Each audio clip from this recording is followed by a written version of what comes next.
This is Democracy Now!, democracynow.org, the War and Peace Report. If you want to see pictures of the family and the daughters, you can go to our website at democracynow.org. We'll be back in a minute.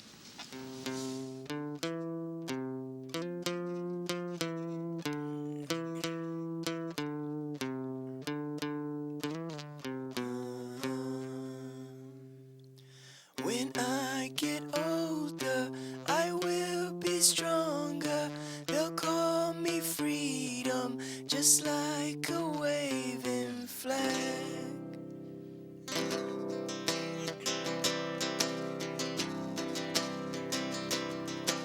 Born to a throne, stronger than Rome, but violent prone, poor people's zone. But it's my home, all I have known, where I got grown. Streets we would roam, out of the darkness, I came the farthest, among the hardest. Survival, learn from these streets, it can be bleak, accept no defeat, surrender, retreat. So we struggling, fighting to eat, and we wondering when we'll be free. So we patiently wait for that fateful day. It's not far away, but for now we say, when I get older, I will be stronger. They'll call me freedom, just like a waving flag. And then it goes back, and then it goes back, and then it goes back. Kanan singing Waving Flag, which has been chosen as the anthem of the World Cup. This is Democracy Now!, democracynow.org, the War and Peace Report. I'm Amy Goodman with Juan Gonzalez. Juan?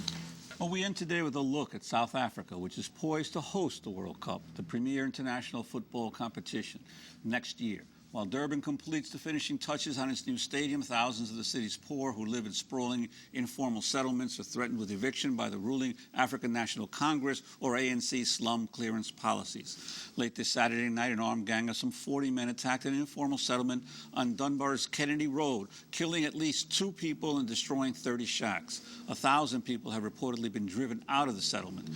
Eyewitnesses say the attackers acted with the support of the local ANC structures. Members of the Durban shack dwellers movement, which brings together tens of thousands of shack dwellers to demand their right to fair housing in the city, were holding a youth camp when they were attacked. Well, last month, we interviewed a young leader from the shack dwellers movement, 18-year-old Mazwi Nzimada. He is president of the movement's youth league. He's been displaced by this latest attack. He's currently in hiding.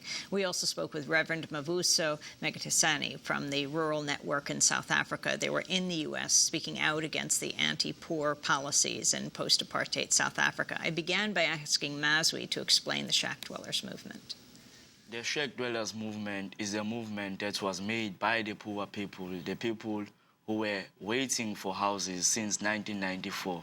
It's the movement that is made out of poor people only, because the poor people are feeling betrayed. So they decided to join hands together and approach the government and make the government to be aware that, hey, there are still poor people in South Africa, because they feel that they are the forgotten citizens of the country. The only thing that is being remembered is to build stadiums for the 2010 World Cup. They don't talk about the poor people anymore. They're only talking about promoting the country. So the poor people decided to join hands together and approach the government and say, hey, we are still existing in the country, so we are still waiting for those houses. What is the Slum Act? When was it passed, and what has been the impact of it on the poor communities of South Africa? The Slums Act was first a bill in 2006. When the shack dwellers movement was invited at the provincial parliament in Pietermaritzburg, when it was still a bill, you know. So we were invited to come and observe while they were introducing the Slums Act. And it has not been good for the shack dwellers, because the Slums Act says you should not resist eviction. If you resist evictions, you might be fined at 20,000 rand or being sentenced at 5 years. So most of us cannot afford that, because we want to be in the shacks. We want to be close in the city. I mean, that's what we want. We want the government to provide houses where the people are, close to our working place, close to our schools, close to the hospital. Plus, we have a right to be close to the city. Isn't South Africa unusual in that it has housing as a human right written into the Constitution? It does, yes, but now it seems like it's working for certain individuals, not for the poor people, because you will be surprised and shocked. When you go to South Africa, you'll see thousands and thousands of informal settlement. And then we just don't understand because, I mean, since 1994, these people are still on the waiting list. Each informal settlement has about 7,000 people. And our movement on Durban only, we have 14 settlements, and each of those have about 7,000, 5,000, and you will just find it so hard to understand why at this time of the year. As we mentioned, the World Cup, it's almost the only way we talk about South Africa today in the United States. But what exactly is happening to people as a result of the World Cup, which is watched by over 1 billion people and is going to be in South Africa for the first time? Our government is concerned about developing spaces, not population development.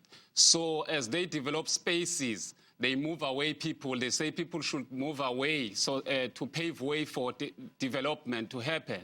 So by building these stadia, they are moving people away from the cities and away from their original places, even in rural areas, because they want to build malls, big malls. They want to build freeways. So they, to us, this World Cup is a mass eviction of poor people.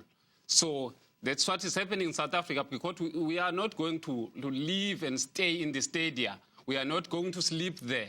So they are destroying our houses or our homes because we can afford those homes. So they say, they call them slums, and so we are evicted.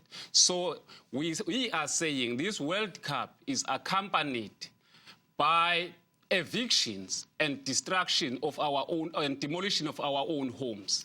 And when you say they are moved out, does the government where are they being moved to? Is the government providing them adequate housing where they're being moved to? Government is promising them that they are going to have houses about 50 kilometers away from the cities, only to find that there are no houses. You will be moved to transitional relocation camps where they say you will have to wait for a certain years before you get housing. Give us a historical perspective. Reverend Mavuso, you were there before the first democratically elected government of Nelson Mandela. You were there under apartheid. Compare that to today. There is now a widening gap between the rich and the poor. During apartheid, it was the whites and blacks. So now, that is the type of apartheid that we see now, that people are getting more richer and people are getting more poor. Did you ever get a chance to meet Nelson Mandela? You're 18 years old, but President Mandela is still alive. I mean, I didn't get a chance to see the days of Nelson Mandela, but I mean, I'm hearing things that he's such a wonderful man, he's such a good man, you know, he has that powerful voice, but I don't believe because he is still alive.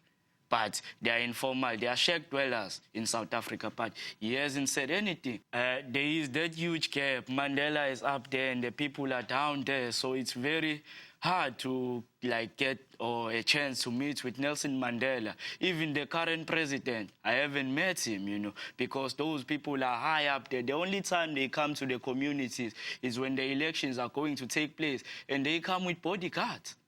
So for me, it's hard to understand why does a man that we must elect as a president come to our community as bodyguard. That means he feared us, you know. So how can we access the man who comes with bodyguard in our communities? I don't understand. And if it's true, as you say, that there's been so many problems in terms of the widening gap in the country, why is the ANC leadership still receiving such huge support at the polls?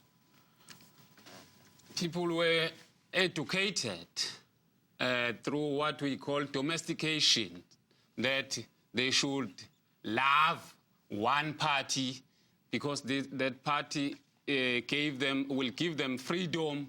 This is a majority party and this is a black government, so they say if we vote for another party, then it means it will not be democracy. They think democracy comes with the ANC, so they think ANC is democracy. Reverend Mavuso of the Rural Network in South Africa and 18-year-old Mazwi Zamanda, president of the Shack Dwellers Movement's Youth League. We only have 15 seconds, but he is now in hiding after a major attack on their shacks this weekend, Saturday night. Mazwi, what happened? Very quickly, who did this? Who attacked people, killed two, and hurt the shacks? Thank you. Firstly, we were not clear, but on Sunday during the day, we went back to Kennedy Road to check on how things were, how the conditions were. I mean, it became clear when we saw the ANC guys were there, you know, enjoying themselves, having that gathering. We have 5 seconds. We have 5 seconds. Even, I mean, so clear it's the ANC because they have mentioned it, that they want the whole informal settlement to belong to the ANC. Mazwi and Zamandi, we have to leave it there. I'm Amy Goodman with Juan Gonzalez. Thanks for joining us.